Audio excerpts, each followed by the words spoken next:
Hello, everybody. Good evening. 7:15 here in Ireland. Almost 4 o'clock. Almost 4:30 in Brazil.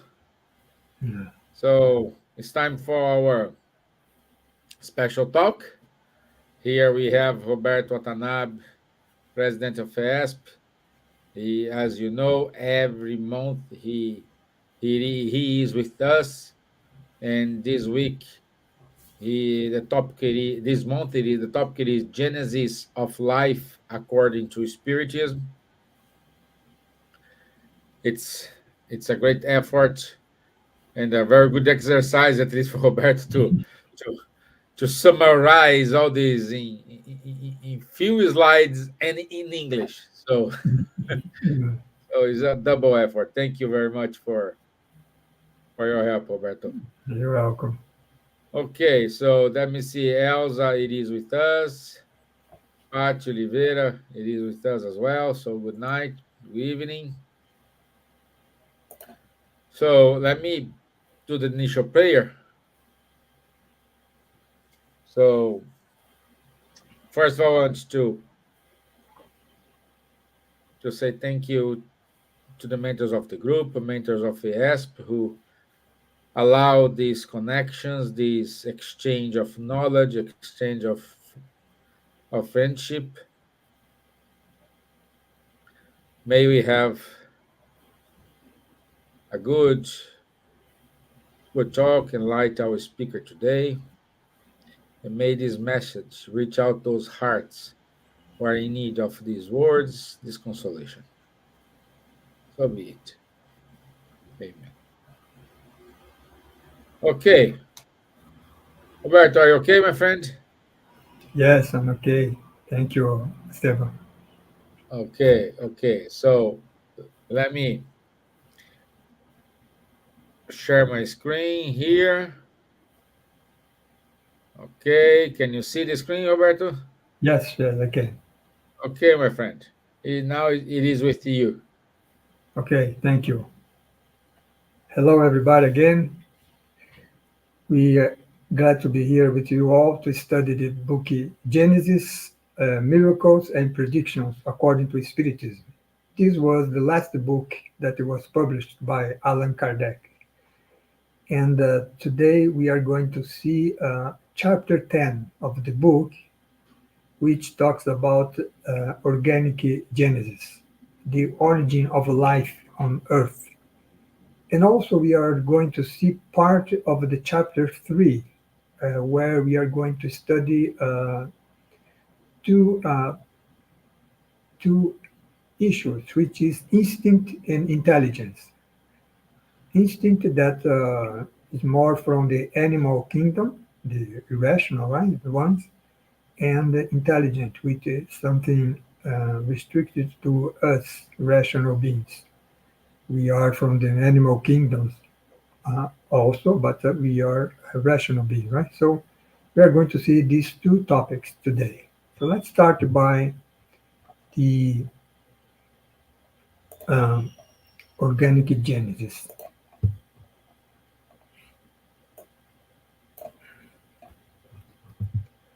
Uh,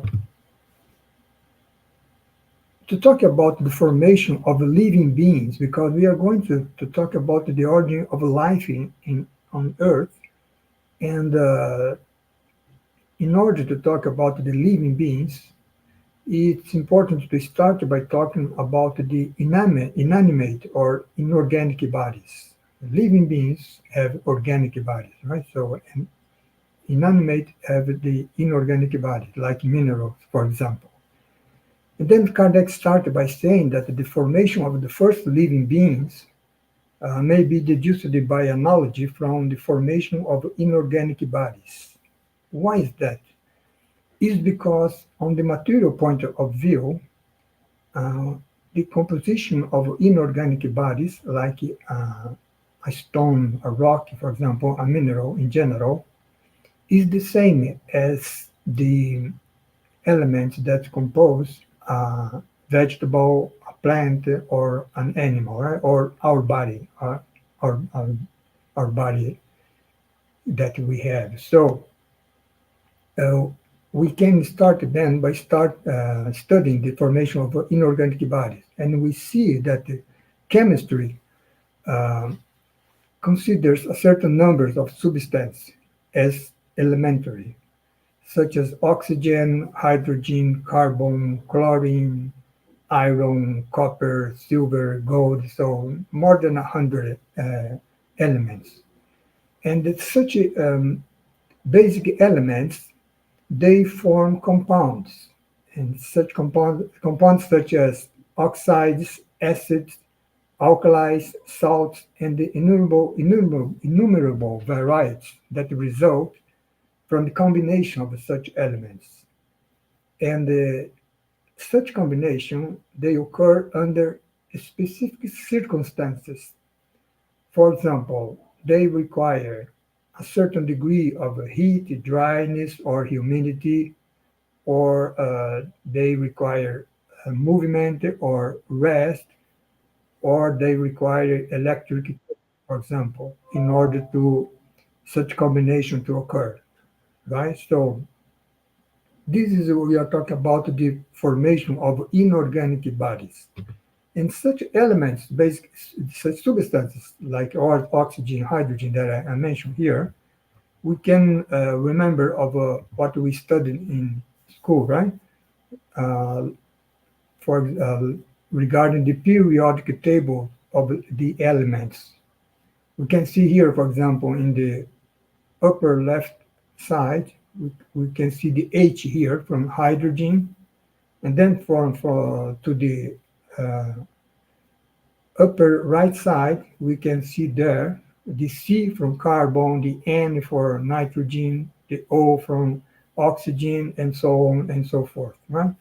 So more than 100 elements, basic elements, and all the bodies from that we have in nature are composed of some combination of such elements. So that's what Kardec knew already in the middle of the 19th century, the science of his time, and is the same as today, right? The difference is that at Kardec's times, they didn't know all these more than 100 elements. At his time, it was less than 100, right? So, and so that's why, that's how the inorganic and organic bodies are formed by the combination of such elements.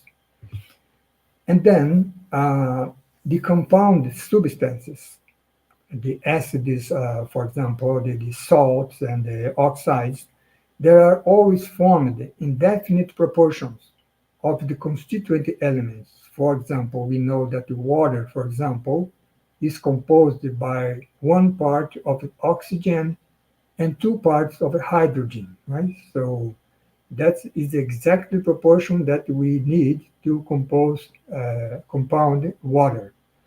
For example, if we combine two parts of oxygen instead of one with the two parts of hydrogen, then we have another substance, a compound substance. It's not water anymore, right? So it's a kind of a corrosive substance. And then the decomposition of such substances occur as a result of the degree of affinity among the basic elements. So affinity is something that was from the science of Kardec's time, right? At that time, they used to say that it's such a combination and the decomposition occurs according to the law of affinity because the elements.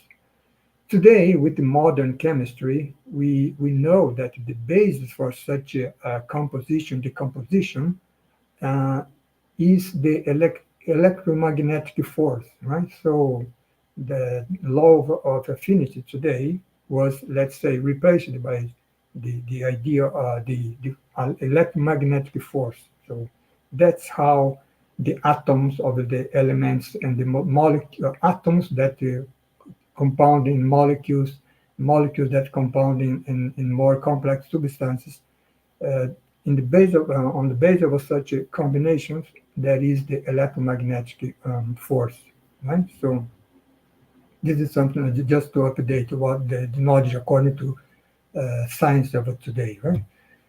And then the law that presides over the formation of the minerals, which are inorganic bodies, leads naturally to the formation of organic bodies. Why? It's because the formation of the organic bodies are the same as the formation, the elements that form the inorganic bodies are the same as the elements that form the organic bodies. So that we say that plant and animal substances are composed of the same elements as inorganic compounds. And but then on the living beings, on the organic bodies, we have of those more than 100 elements that we see in the periodic table. uh, just four are the main ones, right? So the oxygen, hydrogen, nitrogen, and carbon. Meaning that, for example, our body, our physical body, most of the elements that compose our body are from these four elements, basic elements here, right? Oxygen, hydrogen, nitrogen, and carbon. And then, of course, we have other elements in our body. We have iron, for example, right, in our body. We have sodium, right? We have chlorine, like I mentioned before, and but those are secondary in the composition of our body. So that's is what is being said here. And then, but then, organic bodies so have the same elements of an inorganic bodies, but there is a difference. Our body is a living being, right? So a stone, for example, a rock, for example, is not a living being. So what is the difference between an inorganic and organic bodies? Then we have a new element that enters in the compound of the organic body, which is the vital principle. So that's why we say that the plants and animals are formed, like we said, from the same constituents as minerals, but only in an exclusively material sense, because in organic matter we have a special principle that we don't have in inorganic matter, which is the vital principle. Such vital principle or vital fluids is what gives life to our body, right? Or any other living being, right? So a plant, for example, also has such a vital principle circulating in that body. And such a vital principle is active in the living being and extinct in the dead one, right? So meaning that when a plant dies, for example, there is no vital principle anymore on that plant, right? The vital principle is there on that plant as long as the plant is alive. So the same happens to our body, right?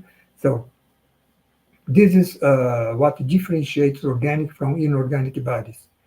And the chemical processes, according even to science today, at the Kardec's time, but today also, the chemical processes can decompose organic bodies. For example, in a science laboratory, we can decompose any organic bodies, right? But have never succeeded at recomposing an organic body. So Kardec says chemical process are not has not the capacity to recompose even one dead leaf, right? A leaf from a tree. So that's the big. Why is that? Because science can manage with the basic elements, but not with the vital principle. We still don't know how to manipulate the vital principle. So that's what's being explained here. Right? So then we know now the difference between the organic and inorganic body. And then here we have a life, right? A living being. And the vital principle, where the vital principle comes from, right? So the vital principle is one of the modification of the universal cosmic fluid. So we know that from the universal fluid, by its transformation, we have matter, dense matter, like the one that composes our all inorganic bodies. We have the spiritual fluids, which compose, for example, our perispirit or our spiritual body, and also the spiritual dimension, like I said last month, right? And then also from the transformation of the universal fluid, we have such a vital principle. So there are three elements that derives from the universal fluid: matter, which composes our physical body; uh, spiritual fluid, which compose our perispirit, or spiritual body; and then the vital principle that circulates in our body and allows us to be alive, right? So that's the three elements. And then uh, the activity of such vital principle is maintained during life by the activity of the organs. So as long as our organs is working, right, in a whole system, organic system, such a vital principle is maintained in our body. When, for example, when a person dies, such vital principles goes away from that body. So that is death, right? And when following death, the spirit leaves that body.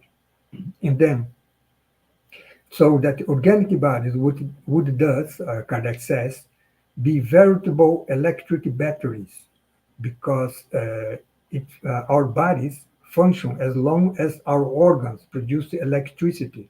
Electricity here, not meaning the electricity that we know, right?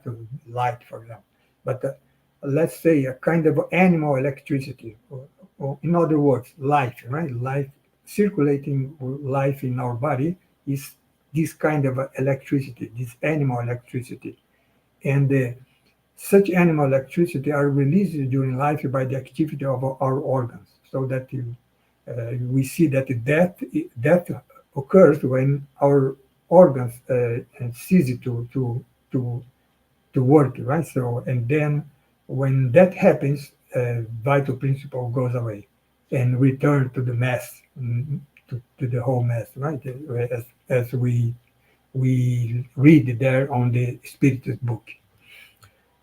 Then,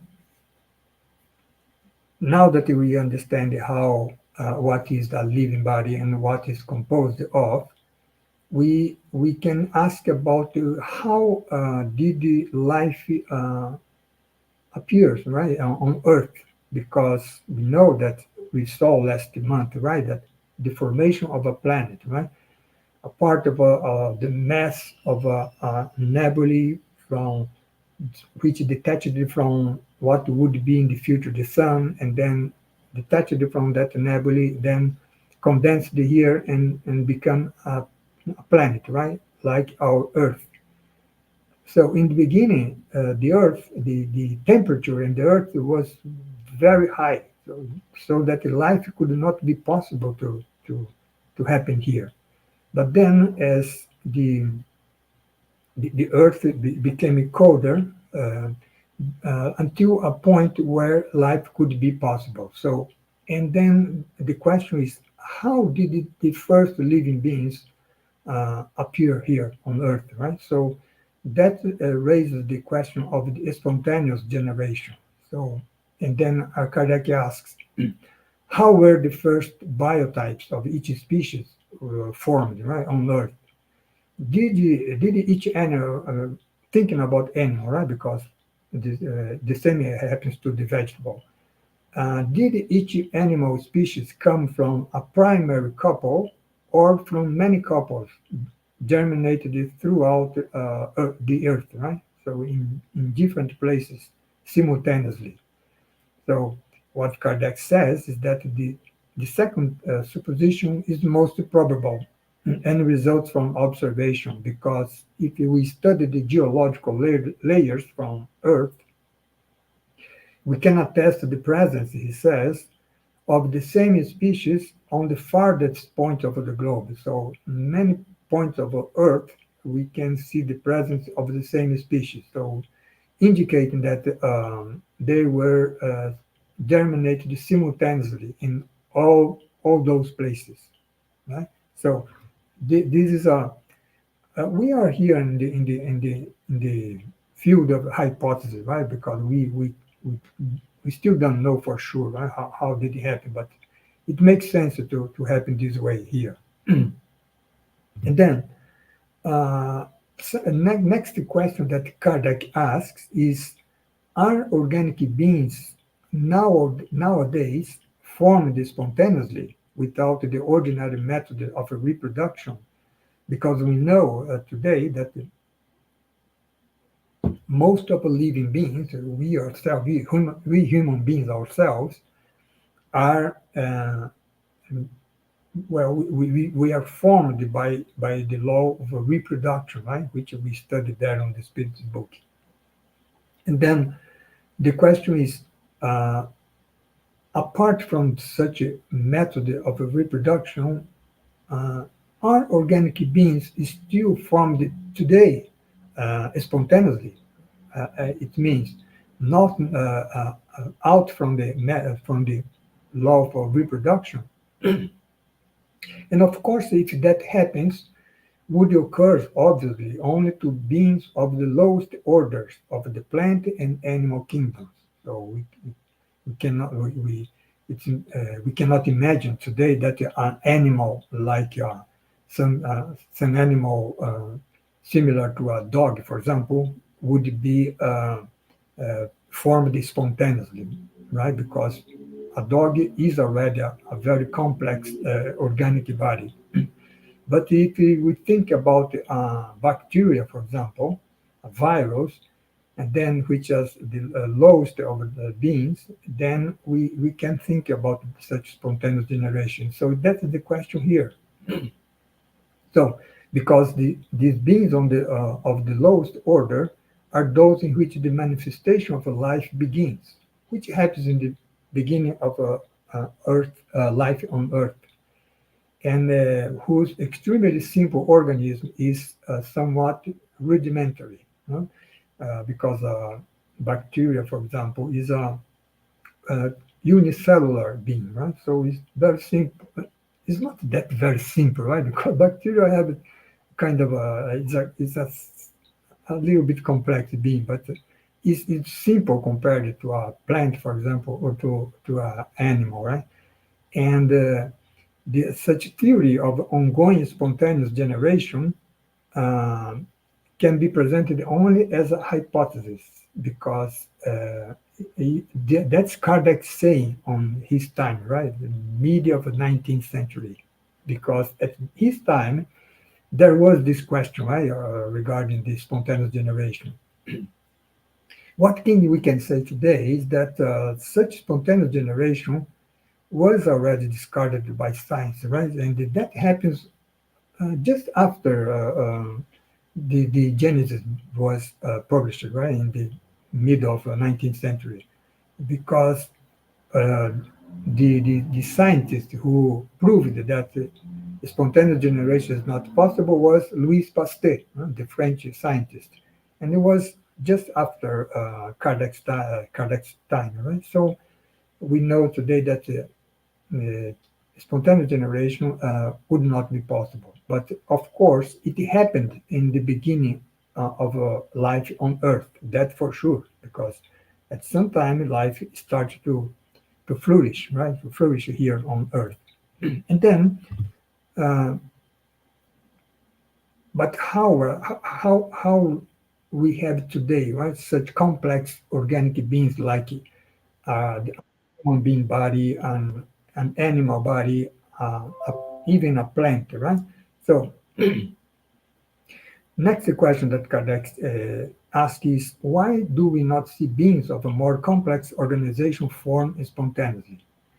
And it's in such beings like we ourselves, we have not always existed, right? So we must have had a beginning. So where is such beginning of our body, right? So then Kardec starts to study the relationship between the vegetable and animal kingdom, and then he says that there is no clearly marked out delimitation between the plant and the animal kingdom, because between the plant and animal kingdom we have the zoophytes, which are kind of animal plants.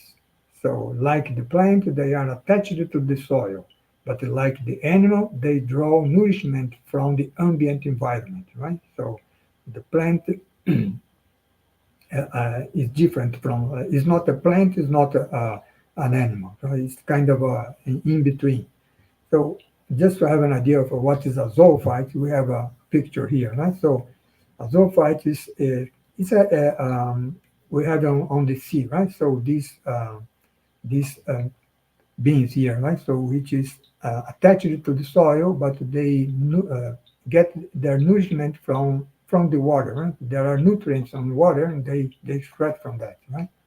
Their food, let's say, right? So all these beings here attached to the soil are kind of are zoophytes that are between the vegetable and animal kingdom, right? So what Kardec is saying here is that if we look at the kingdoms, the kingdoms of nature, there is some continuation, right, between one kingdom to the other. So between the vegetable and animal, there is some beings that have the two uh, characteristics of the two kingdoms. So that's what he says. And then so that he said that if we consider only the two extremes end of the chain, there is obviously no apparent analogy. So we cannot see much similarity, right, between a tree and a horse, right? So they are very different.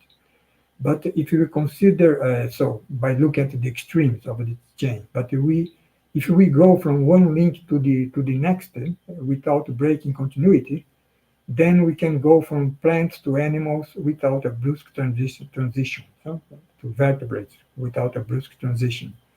So therefore, animals of a complex organization could be a gradual development from the species down to the primitive being. So meaning that animal body going down behind in the beginning, we can have the vegetable kingdom. Then, if we go far behind the vegetable kingdom, we can go close to the mineral kingdom, right? So, and then we have such unicellular beings, right? Which is formed of just one cell, like bacteria, for example. So, meaning that from those unicellular beings, millions of years ago on Earth, they combine in more complex organizations, bodies, and so that then after that we have the plants, then animals, and then the human body, right? So that's what we can see here on this chart here, the evolution of a life on Earth. So we see here basically a line of a line of a time, right? So which is this yellow line here, and then above the line is what happens on Earth, and below the line is what happens on sea. So we can see that at the beginning of, uh, the Earth, life appear on the sea, right under the sea. So we can see here there's some very small beings here, right? So then we have more complex being, then we have the fish, and when by the time we had the fish on the sea, then we start to have only then we start to have life on Earth, right above the Earth. So and then we have here the first plants, right, which appeared here on Earth, and then on under the sea, on the sea under the sea, we still have a new development, right? So from fish, you have some here, uh, the turtles, then crocodiles and crabs here and whales, right? So this is the evolution of the life underwater, and on Earth, we started by having the vegetable beings, and then we started to have the insects, for example, so animals. Then we have we have birds. We have the time of dinosaurs, right? So then we have the first primate here, which is would be monks, and then from that one we have the human body, right? So that is what we can see in the evolution of life underwater and over the water, right? So on Earth. So that's to have a general idea of how life appeared here on Earth. And so that we come to the human beings. And so human beings, from a corporeal point of view, belong to the class of mammals, right, from the animal kingdom. And the composition of the chemical composition of our body are the same, is the same as the chemical composition of the animal body, right? Because, and also we have the same organs and function, right? And we have a heart, and a horse also have a heart and a brain, and so on and so forth. And but in the class of mammals, human beings belong to the biped order. Right? We walk over 2 feet, right? And uh, below human beings, we have the quadruped beings, right? Or apes, for example, right? So, or a horse, or a dog, or a cat, right? So uh, that was the class of mammals. So, and what that indicates, that indicates that our human being comes from the same body that from the animals, right? So our body belongs to the animal kingdom and is like we say a more complex organization than that of a dog, for example, right? But have the same origin. So that's why the conclusion here that we as humans must resign ourselves to seeing in our physical bodies nothing but the last link of animality on Earth. Right? So, meaning that, Charles Darwin also proved that, and it was on Kardec's time also, right, mid of the 19th century, when he published The Origin of the Species, and showing that, demonstrating that human body is a kind of a, let's say, the last link of animality on Earth. So that's regarding our organic body. But then, Kardec says, the more the body decreases in value in our eyes as human beings, the more the spiritual principle, or we as spiritists, increases in importance, because we know, according to Spiritism, that we are immortal spirits, right? That we have a spiritual body, and such a spiritual body organizes our physical body when we are born, right? So, and the physical body that we have is just for us as a spirit to have our experiences in on earth as incarnated beings, just to evolve. Right? We should evolve through such incarnations. But the main goal from we to have this human body is to we as spirits to evolve. Right? So that's what is being said here by Kardec. Right? So that he say that if the body, the physical body, places us on the level of the animal because it have the same origin. We as a spiritual principle, and we as a spiritual principle, we can reach an immeasurable height, right? Because as a spiritual beings, so that's so that we see the circle within which the animal is contained, but we do not see the limit that can be reached by the human spirit. So animal is kind of restricted, right? To his life, looking only for self-preservation and dominate by instinct. But we, as human spirit, we have intelligence. We don't think only about preservation, but we think also about getting knowledge of things, about evolving morally, right? About having an idea of a God, for example, something that the animal doesn't have, right? So that's what differentiates us from the irrational animals. And then uh, at the end of this chapter 10, which talks about the organic genesis, Kardec says, well, Spiritism walks hand in hand with materialism on the terrain of matter. So until now, we talked about the basic elements, right? Matter. We talk about the vital principle. We talk about the evolution of beings, of life in our planet, uh, only regarding our physical body. But then, so until then, we spiritism walk hand in hand with science. But at the point where materialism stops, spiritism goes farther because science does not think about the spirit, right? So, and then but spiritism talks about spirit. So that Kardec said that in that way, Spiritism uncovers a whole world to us, the spiritual that is the spiritual world, right?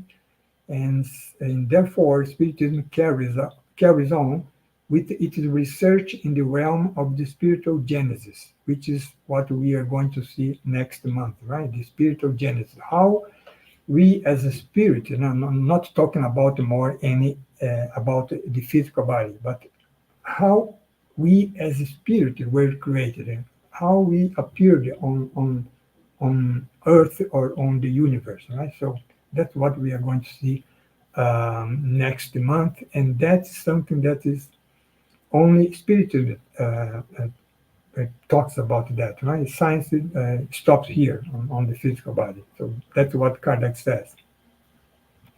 And then let's talk a little bit now about the chapter 3 of the Genesis, uh, which talks about instinct and intelligence. Well, instinct is something that predominates on animals, and animals, I mean the rational ones, and intelligence is what predominates in ourselves, right? We as human beings. But animals also have intelligence, but very limited, right? Just to their self-preservation, and as well as we have instinct, right? But in us, intelligence predominates more than the instinct, meaning that as the intelligent principle evolves, it uses less instinct and more intelligence, right? And but what is instinct anyway, right? So instinct is the hidden force, Kardec says, that drive organic beings to spontaneous acts aiming at their self-preservation. Right? So, in instinctive act, there is neither reflection nor premeditation. Right? A plant or animal, or we ourselves, for example, when we have our lunch, for example, right? We don't think, oh, how I'm going to digest the food that I just ate, right? So that is done automatically by in our body, right? So um, we don't think about that. And so instinct is how, Kardec says, the plant, for example, seeks the air, turns toward the light, and directs its roots toward the water and the nutritious soil, right? So all of this, a plant does it instinctively, right? The plant does not think, it does not reflect about that. And it is also by instinct that the animals seek out propitious climates, for example, and construct shelters to protect themselves from weather, from the and then they constructed traps to catch their prey. Right? So, in among ourselves, human beings, instinct dominates most on when in the beginning of our life, right? When we are babies, for example, we are more instinct predominates more on us than intelligence. But when become adults, then intelligence predominates. Although certain acts are still instinctive, right? Because, for example, if something is going and may hit our eyes, we instinctively we deviate from that, right? So that is instinct. And intelligence, by the other hand, is revealed through intentional and calculated acts according to the turn of the circumstances. So intelligence involves reflection, right? Calculation. So I want to reach such a goal, and then I will think about how I can reach it, that goal, right? So intelligence is free, Kardec says. Instinct is not free. It happens automatically. But instinct is a safer guide that never errs. Right? And, for example, a bird constructs its shelter always in the same way. Right? It does not do any difference construction. Right? It's always the same way. And intelligent, by the simple fact of being free, can change, right? What we do. We can change what we do. We can build a different house, for example, right, for ourselves. But as it is free, then it's subject to error sometimes. Right? So that's the difference between instinct and intelligence. Instinct and intelligence are frequently displayed simultaneously in the same action. For example, if we are walking, the movement of our legs is instinctive, right? We don't think, well, let me take a step ahead. Then now I must move more the leg that was left behind. No, we don't think about that, right? We do it by instinct.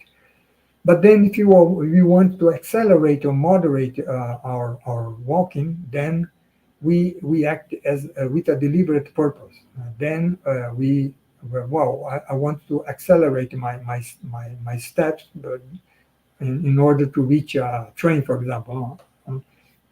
Otherwise, I would lose the train. Right? So that is intelligence that do that. But moving the legs just by walking is by instinct, right? So, and the same happens in the animal kingdom, because the carnivorous animal is driven by instinct to eat flesh, right? To look for its prey. But the precaution it takes in order to catch the prey are acts of intelligence, right? We can think about a lion, for example, that is going to catch an animal, right, which is a prey. That is uh, a strategy, right, to how to involve that animal and then to catch, right? So that's the act of intelligence, but it's a limited intelligence in the animal kingdom, because it's only moved by the self-preservation instinct. So that's we'd like to bring here today, and in order to study a little bit about what predominates in animals and human beings, right? And we have also the instinct and passion, right? So the differentiation in between instinct and passion, because instinct and passion are sometimes confused, because both are the driving forces of the soul in its primitive period, meaning that when we are human beings in the primitive period of our lives on earth, instinct was what predominated us, because we have just uh, arisen right from the animal kingdom. But the instinct is a sure guide, as we saw already, right? Always good. And at some point, it may become useless, but never harmful. Passions are born from the needs of the body, so they are individual and do not produce uniform effects. So passions have some elements of intelligence, right? So it's not something which is rigid, right? And both instinct and passions are useful stimulants until the eclosion of the moral sense, meaning that when we were in the primitive period of our lives on Earth, instinct and passion were very useful to us because instinct allowed us to ensure our self-preservation, and passions at that time allowed us to look for what we would desire, right? So, ambition, for example, is a kind of a passion which is moving the being forward, right? To reach what he desires. So, until some point, it's something very useful, right, for the being. But when the moral sense clothes, then passions starts to be something that is not good, right? So, and that's why both instinct and passion weaken when we develop our intelligence, right? Our reason and also our moral sense.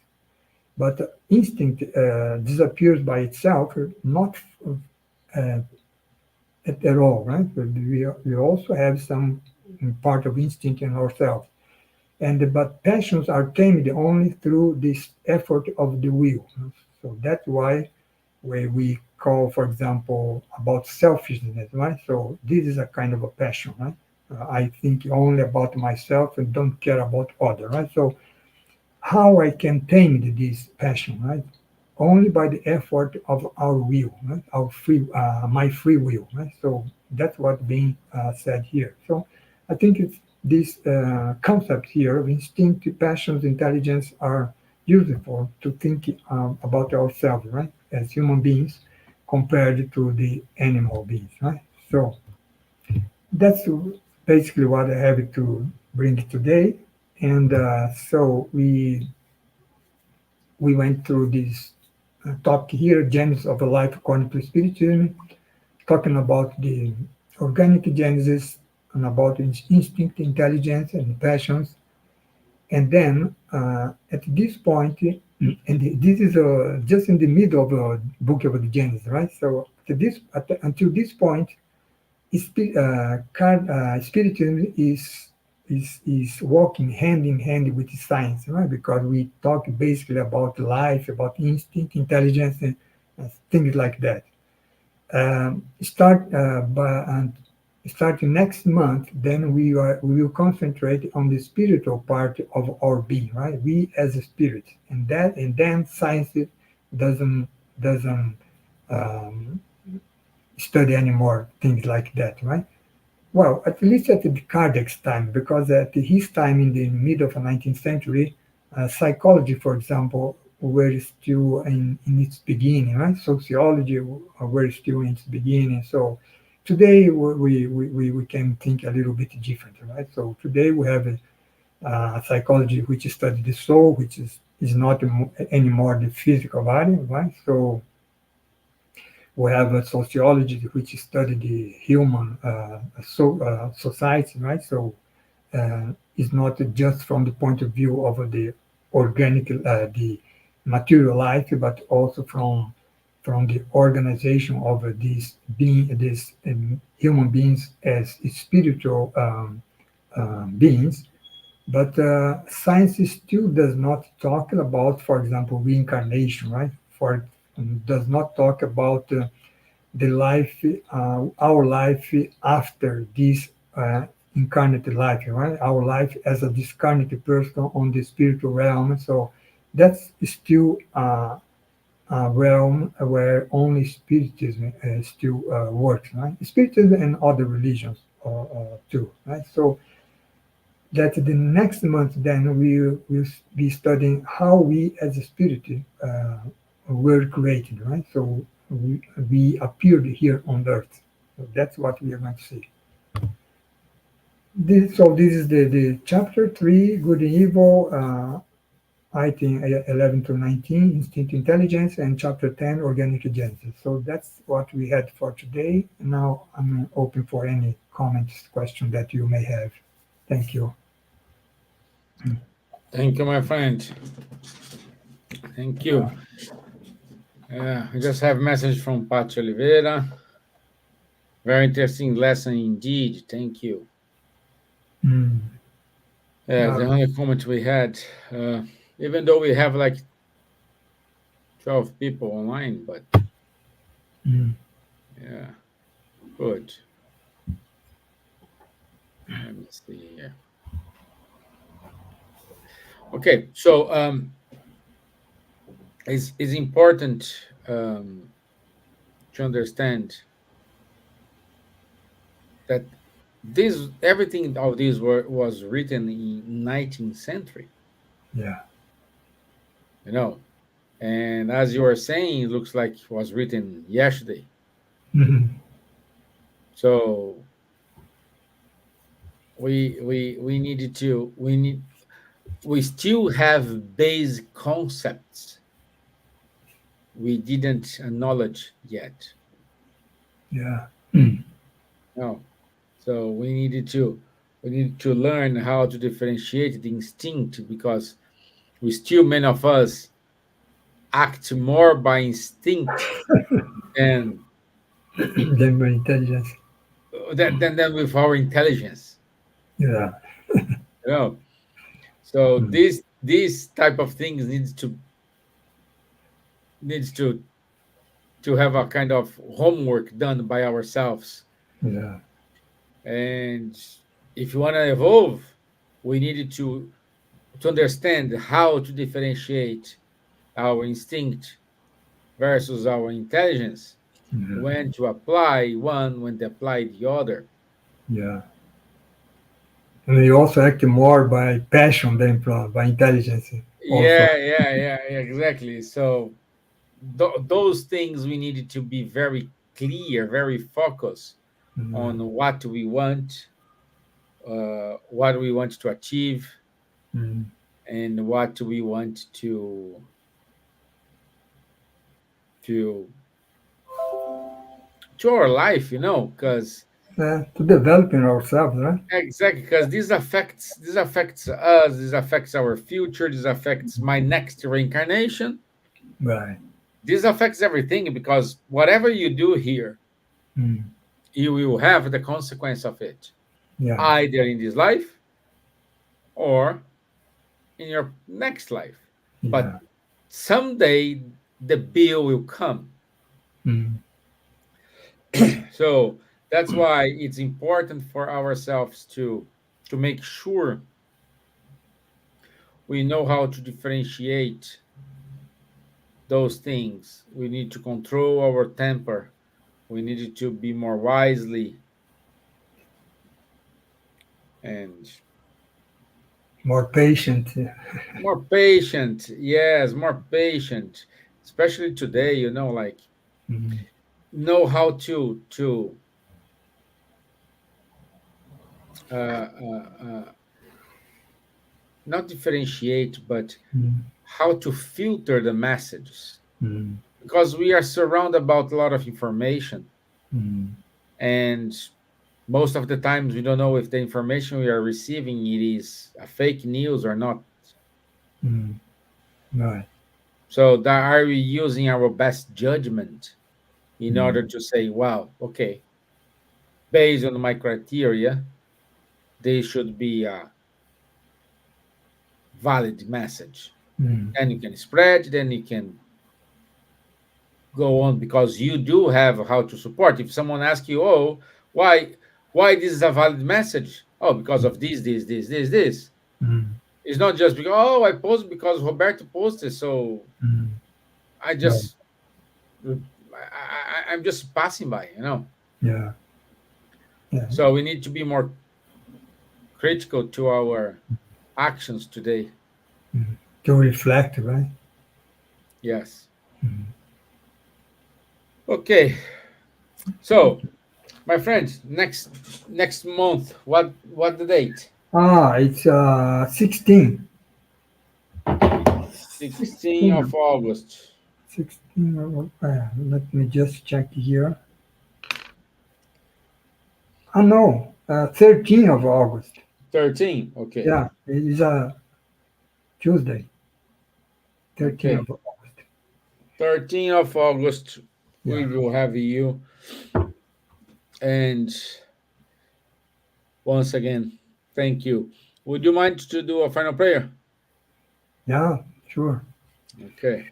Okay, so thank you for being with us today, and then let us thank to the spiritual benefactors by all their help and support in the work that we are doing together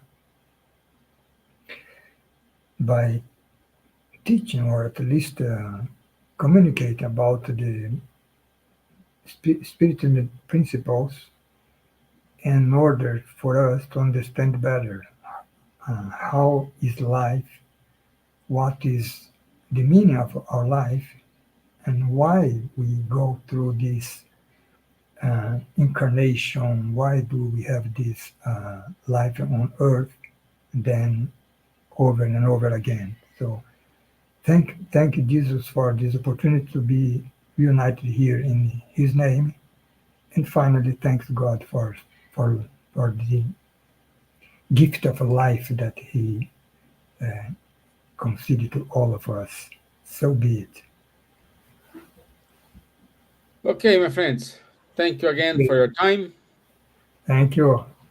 Thank you, FESP. Thank you, Roberto. Thank you, Elza. Thank you, Patti. Thank you, Isabela Ferreira. Thank you, everyone who is supporting us. And thank you for you. We'll watch this later on. Thank you for uh, be here with us. Okay, I'll see you next week. Have a enjoyable day. Thank you. Bye bye. Bye bye. Thank you.